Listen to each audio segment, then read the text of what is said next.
Dans sa souveraineté, Dieu a laissé l'apôtre en prison. Paul finit par l'accepter et par en prendre son parti.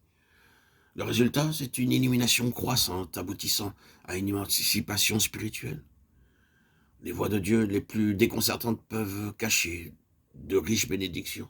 En lisant les épîtres de la captivité, Éphésiens, Philippiens, Colossiens, de Timothée, Philémon, on ne peut pas ne pas remarquer l'enrichissement extraordinaire de la vie spirituelle de l'apôtre.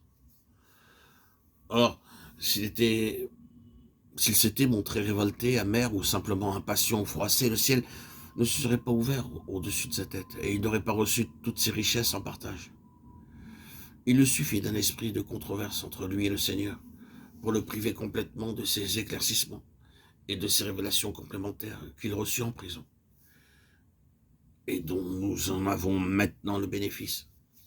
Quand tout fut accepté comme Dieu l'avait voulu, il trouva dans les lieux célestes les espaces infinis dont il avait besoin pour se mouvoir, et sa réclusion terrestre se transforma en une céleste liberté. Il en sera de même pour tout instrument que Dieu met à part dans l'intérêt supérieur de son témoignage. D'autre part, en lisant certains passages de ses lettres, ainsi que le compte-rendu de son emprisonnement, on se rend compte que ce même principe s'applique aussi à d'autres. Prenez par exemple les versets suivants. N'aie donc pas honte du témoignage de notre Seigneur, ni de moi, son prisonnier, de Timothée 1,8. Paul demeura 2 ans entiers dans une maison qu'il avait louée. Il recevait tous ceux qui venaient le voir, enseignant ce qui concerne le Seigneur Jésus. Actes 28, 30, 31. Que le Seigneur répande sa miséricorde sur la maison d'Onésiphore, car il m'a souvent consolé. Et il n'a pas eu honte de mes chaînes. Au contraire, lorsqu'il est venu à Rome, il m'a cherché avec beaucoup d'empressement et il m'a trouvé. De Timothée 1, 16, 17. La position de Paul pouvait être diversement interprétée, et il ressort clairement de ces passages que pour venir jusqu'à lui, il fallait y être poussé par quelque chose de plus fort qu'un simple élan de sympathie. Il fallait un discernement que Dieu seul pouvait donner. Il était facile, comme à des hommes, même des chrétiens, d'entourer le prisonnier d'une atmosphère de doute et de suspicion, de mettre en question son honorabilité, d'ouvrir ainsi la porte à toutes sortes de sous-entendus calomniateurs. Au point de vue simplement naturel et humain, le seul fait d'avoir des relations avec le prisonnier pouvait entraîner les visiteurs dans le même discrédit qui pesait sur le détenu.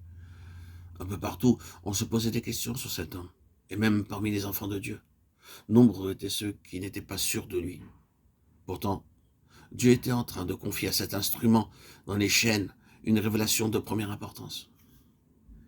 Et pour ceux qui avaient vraiment des besoins spirituels, pour ceux qui étaient prêts pratiquement à prendre position en faveur du témoignage dans son intégrité, depuis l'identification avec Christ dans sa mort et sa résurrection jusqu'à l'union avec lui dans son autorité souveraine sur les puissances de ténèbres, sans laisser de côté le ministère à exercer dans les siècles à venir. Pour cela, il n'y avait qu'une alternative possible. Ignorer toutes les considérations humaines, personnelles, diplomatiques, qui eussent pu les faire hésiter, et s'en aller tout droit où se trouvait l'instrument que Dieu avait choisi, et sur lequel il avait mis ses propres chaînes. Dieu en effet a des vaisseaux de choix, et il les traite comme bon lui semble. Si l'on veut posséder ce qui est dans le vaisseau, il n'y a qu'une chose à faire. Il faut venir là où est le vaisseau, même s'il faut pour cela exposer sa réputation et compromettre son avenir. C'est de cette façon que Dieu fait le triage de son peuple, et qu'il dote ceux qui sont vraiment tout entiers pour lui et pour son témoignage. Quant aux autres, ils se laissent influencer par d'autres considérations, parce qu'en réalité leurs intérêts sont partagés. En plaçant ainsi son instrument en situation de discrédit notoire, Dieu s'en sert pour repérer ceux de ses enfants qui ont vraiment des besoins spirituels et dont la vie intérieure est vierge de tout mobile étranger à la gloire de Dieu.